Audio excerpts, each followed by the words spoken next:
સાંજની નાની મોટી ભૂખ માટે ખૂબ જ ટેસ્ટી અને ખૂબ જ ઝડપથી બની જતી ટોમેટો સેન્ડવિચ બનાવીશું.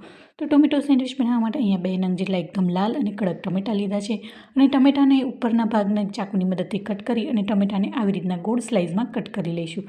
તો આવી જ રીતના બધા જ ટમેટાને ગોળ સ્લાઇસમાં કટ કરી લઈશું. બહુ થીક પણ નહીં અને બહુ વધારે પતલી પણ નહીં.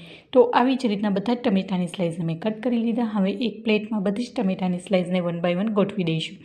ટમેટાની સ્લાઇસ ગોઠવ્યા બાદ અહીંયા સેન્ડવિચ માટેની સ્પેશિયલ ગ્રીન ચટણી બનાવી છે, તો તેને 1/4 ચમચી જેટલું એમાં લગાવી દઈશું.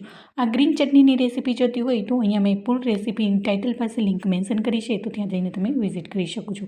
આ સ્પેશિયલ સેન્ડવિચ માટેની સ્પાઇસી એવી ચટણી બની છે અને આ ચટણીને થોડીક એવી સ્પાઇસી રાખીશું જેથી ખાવામાં ખૂબ જ સેન્ડવિચ છે એ ટેસ્ટી લાગે.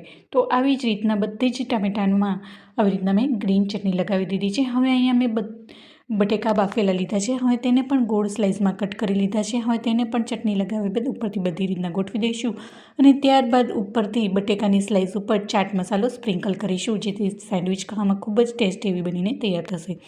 ચાટ મસાલો સ્પ્રિંકલ કર્યા બાદ હવે અહીંયા આપણે કાકડીની સ્લાઇસ લગાવીશું. તો કાકડીને પણ આવી રીતના ગોળ રાઉન્ડ શેપમાં કટ કરી લીધી છે. જો તમારા બાળકો વેજીટેબલ્સ ન ખાતા હોય તો ચોક્કસથી આ સેન્ડવિચની રેસીપી ટ્રાય કરજો અને બેસ્ટ આઈડિયા છે કે જે બાળકો આવી રીતના વેજીટેબલ્સ પણ ખાઈ જશે અને સેન્ડવિચનો ટેસ્ટ પણ આવશે. કાકડી લગાવ્યા બાદ ડુંગળીની સ્લાઇસને પણ આવી રીતના કટ કરી લીધી છે અને તેને પણ 1 બાય 1 ગોઠવી દઈશું. અને જો તમને મારી આ રેસીપી જરા પણ ગમી હોય તો વિડીયોને લાઇક કરી અને સબસ્ક્રાઈબ કરી દેજો. સબસ્ક્રાઈબ કરવું બિલકુલ ફ્રી છે. હવે ડુંગળી લગાવ્યા બાદ અહીંયા આપણે શેકેલા જીરાનો પાવડર સ્પ્રિંકલ કરી લઈશું અને ત્યારબાદ નાનું એવું કેપ્સિકમને પણ ગોળ સ્લાઇસમાં કટ કરી લીધું છે. અહીંયા જો કેપ્સિકમ ન હોય તો સ્કીપ કરી શકાય. તો આવી જ રીતના બધા જ કેપ્સિકમની રિંગને આવી રીતના 1 બાય 1 ગોઠવી દઈશ અને ત્યારબાદ ઉપરથી ફરીથી ટોમેટો સ્લાઇસ છે કટ કરેલું તેને લગાવી દઈશું અને ફરીથી થોડો એવો ચાટ મસાલો સ્પ્રિંકલ કરી લઈશું. ચાટ મસાલો સ્પ્રિંકલ કર્યા બાદ અહીંયા ટોમેટાની જે સ્લાઇસ કરી હતી ફરીથી ઉપરથી આવી રીતના ગોઠવી દઈશું અને થોડું એવું હલકું પ્રેસ કરી દઈશું. સાંજે જો કોઈ નાની મોટી ભૂખ લાગી હોય અને ફક્ત 5 જ મિનિટમાં કાંઈ નાસ્તો બનાવવો હોય તો આ ચટપટી સેન્ડવિચ છે ફટાફટ બનીને તૈયાર થઈ જશે. હવે તો બધી જ ટમેટાની સ્લાઇસને મેં ગોઠવી દીધી છે. હવે ફરીથી તેના ઉપર 1/4 ચમચી જેટલી કે પછી જરૂર પ્રમાણે આવી રીતના ગ્રીન સ્પાઇસી ચટણીને આવી રીતના લગાવી દઈશું.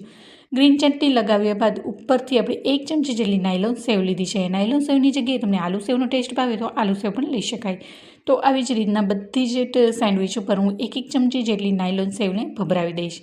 તો મસ્ત એવી આપણી આ સેન્ડવિચ બનીને રેડી થઈ ગઈ છે. હવે આપણે એક ડ્રોપ્સ જેટલા ટોમેટો કેચઅપ ઉપરથી આવી રીતના લગાવી દઈશું, જેથી સેન્ડવિચ ખાવામાં ખૂબ જ ટેસ્ટી લાગે અને ગાર્નિશિંગ કરીશું ફ્રેશ લીલા ધાણાથી. તો જોતાં જ ખાવાનું મન થઈ જાય એવા સુપર ટેસ્ટ